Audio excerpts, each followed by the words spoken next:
Filipino boy's Elvis voice breaks the internet. Simon Cowell's golden buzzer moment. The bright lights of America's Got Talent stage gleamed across the audience, but for 12-year-old Miguel Santos, they felt like a spotlight from heaven, a dream finally taking shape. The young Filipino boy, dressed in a simple white suit his mother had hand-sewn, stood barefoot for a second backstage, whispering a quiet prayer. He wasn't just singing for fame. He was singing for his late father, who had taught him that music isn't about being perfect, it's about touching hearts. Miguel grew up in a small fishing village in Cebu, Philippines. His family had always struggled to make ends meet, but their home was rich in love and music. Every night, his father would strum his old guitar while Miguel sang along, their voices blending with the sound of ocean waves outside their hut. His father adored Elvis Presley, not because of the fame or swagger, but because, as he used to say, Elvis sang from the soul. When his father passed away unexpectedly from illness, Miguel stopped singing altogether.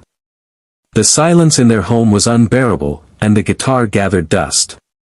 But one evening, while his mother was washing clothes by the shore, Miguel heard the echo of a familiar tune, "Can't Help Falling in Love," playing from a neighbor's radio. Tears filled his eyes as memories flooded back. He picked up the guitar, his small fingers trembling, and sang, softly at first, then louder. His mother, hearing him, dropped her laundry, rushed inside, and hugged him tight. "Your father would be so proud," she whispered. Months later, a visiting tourist heard Miguel singing at a local charity event. She was so moved that she posted his performance online. Within days, the video went viral.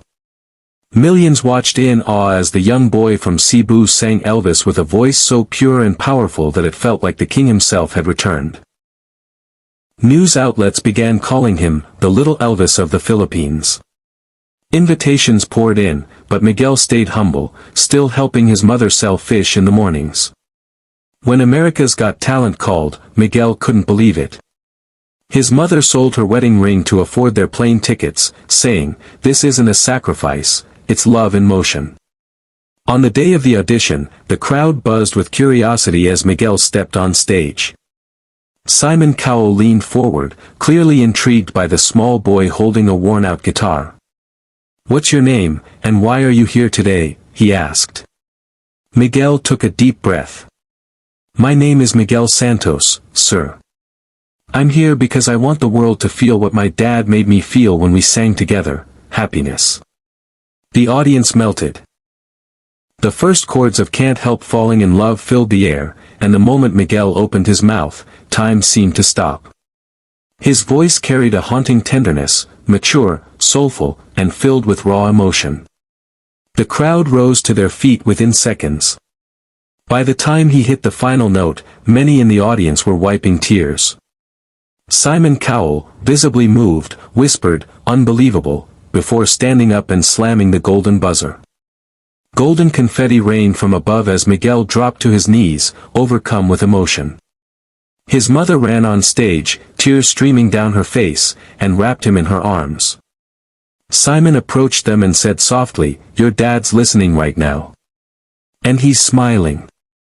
That clip, a little boy singing Elvis with tears on his cheeks, embraced by his mother under a shower of gold, exploded online.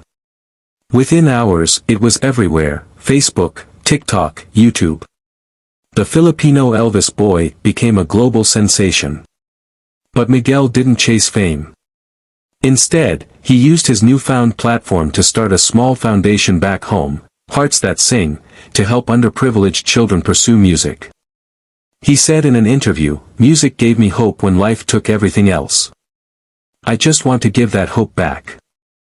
Months later, at the AGT finale, Simon introduced Miguel again. This young man reminded the world what music is truly about: heart. Miguel performed an emotional medley of Elvis classics, dedicating it to every parent who ever believed in their child's dream. The performance earned him thunderous applause and a standing ovation from all four judges. Though he didn't win the competition, he won something far greater: the world's heart. When the show ended, Miguel and his mother returned to their village. Their home was still humble, but their lives were rich in purpose. One evening, sitting by the same shore where his father once sang, Miguel looked at the stars and whispered, "We did it, Dad." The waves answered softly, like a melody carried from beyond. Today, Miguel's story continues to inspire millions. His videos are shared in classrooms, churches, and homes across the globe as a reminder that greatness isn't about where you come from, it's about what you carry within. His journey from a tiny village to the world stage became a testament to love, resilience, and the timeless truth that even the smallest voices can echo across the world when they sing from the heart. As Simon Cowell later said in an interview, "Sometimes, it's not the biggest stars who change the world, it's the purest souls." And somewhere in the Philippines, a mother still hums Elvis tunes by the sea, proud, grateful, and certain that her boy's voice was heaven's way of keeping her husband's song alive. Moral: when love fuels your dreams, even the simplest song can change the world.